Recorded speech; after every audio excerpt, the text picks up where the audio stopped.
ce cabinet-là, je l'ai suivi par des présentations, des webinaires, comme on dit, les webinaires du dimanche. C'est comme ça que j'ai connu donc le cabinet. Et donc, j'ai trouvé cela très intéressant de former les dirigeants sur certaines problématiques. Alors, récemment, une commerciale m'avait contacté pour la journée qui devait, le séminaire qui devait se faire en Afrique du Sud. Malheureusement, pour les besoins d'une assemblée générale, je n'ai pas pu y participer. Mais je m'étais dit qu'il fallait que je vienne suivre, voir ce qui se fait pour les dirigeants. Donc, du coup, au sortir justement de cette mi-parcours de la journée des dirigeants, Oui, je trouve que la journée est très intéressante.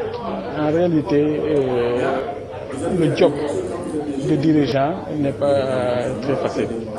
Comme il l'a dit tout à l'heure, ce matin, donc tout le monde veut être directeur général, directeur dirigeant, mais c'est pas du tout facile.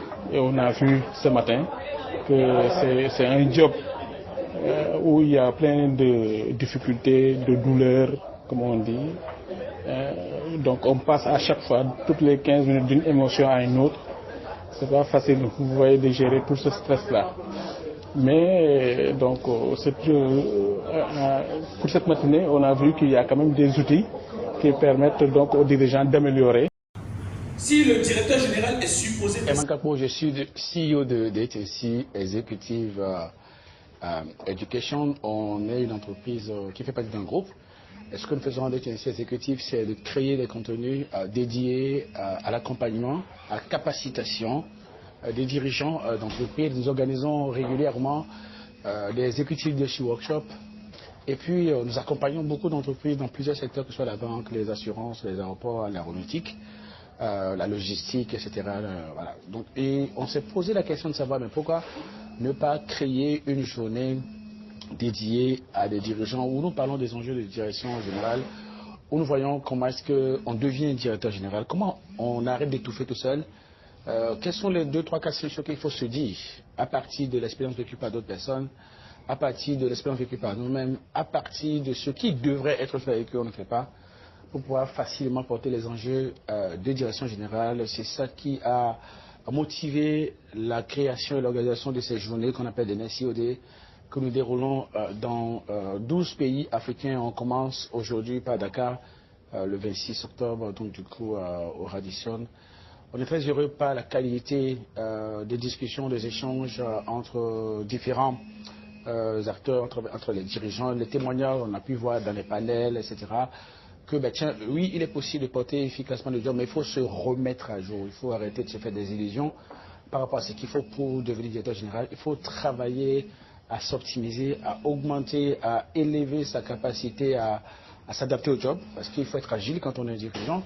Il faut se projeter dans le futur, avoir une vision, mais savoir que quand on a l'opportunité, le pouvoir d'avoir le poste de dirigeant, qu'on soit directeur financier, directeur commercial, directeur des opérations, directeur du système d'information ou autre, qu'on est DGA, DG, administrateur, ben tiens, on utilise ce pouvoir pour porter une vision, en élevant ses équipes, en créant un cadre de collaboration de manière à pouvoir délivrer l'excellence. Le dirigeant, par définition, c'est celui-là qui travaille chaque jour à pousser le curseur, n'est-ce pas, de l'excellence, de la performance vers l'effectivité, la concrétisation de sa vision. Il doit devenir un vrai maître d'orchestre, il doit s'assurer qu'il arrive à mobiliser les équipes et qu'il fait preuve de résilience lui-même. C'est autant de thèmes, autant d'aspects, de problématiques que nous sommes en train de discuter au cours de cette journée de NCOD, que nous allons répéter chaque année pour créer cette nouvelle génération de dirigeants africains qui vont prendre les entreprises africaines, vont les piloter, vont les orchestrer avec la capacité à délivrer l'excellence, mais surtout assurer la pérennité.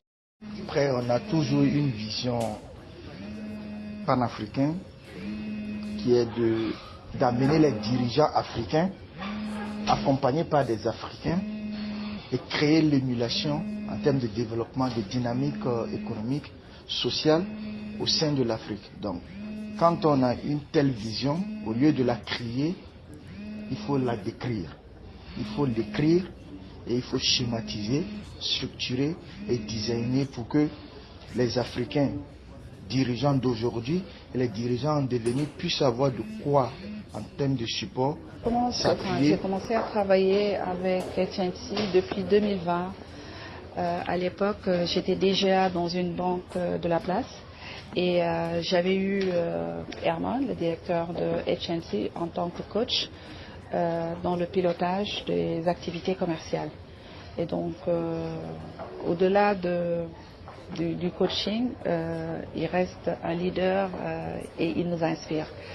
Et personnellement, j'ai utilisé le service de Herman quand je préparais l'entretien pour la position de directrice générale de la B6.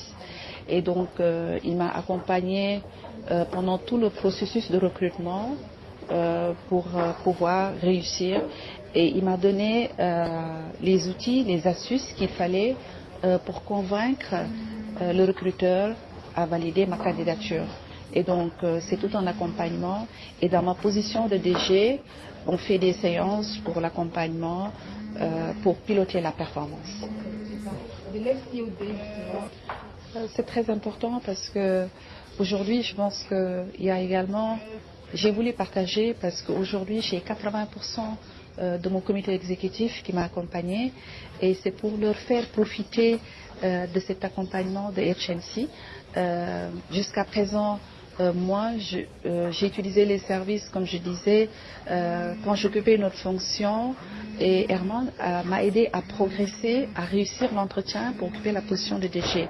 Donc, j'ai amené tout mon comité exécutif pour pouvoir apprécier et je pense que je n'ai pas besoin de les convaincre pour que l'année prochaine, que HNC puisse accompagner tout le comité exécutif de la B6, tout ça pour aider les équipes à performer et que mes N-1 puissent accompagner leurs équipes pour pouvoir ensemble dérouler la stratégie que nous a imposée le conseil d'administration. Il a aussi été question des nouvelles technologies. Un dirigeant doit être agile, doit être au fait des nouvelles technologies, doit être au fait des innovations. Et on sait que dans le monde où nous vivons, comme je dis, le processus doit être amélioré et être au courant de la nouvelle technologie, utiliser la data, ça permet d'appréhender ou d'anticiper sur les besoins des consommateurs. Comme je le rappelais tout à l'heure, le consommateur est aujourd'hui averti, le consommateur est aujourd'hui voilà, on n'a plus cette fidélité, que ce soit, on va dire, les clients internes comme les clients externes. Les consommateurs sont à la recherche du meilleur produit, au meilleur prix, avec une meilleure qualité de service. Et pour pouvoir conjuguer tout ça, il faut être à l'écoute du marché, il faut faire des innovations sur le plan technologique.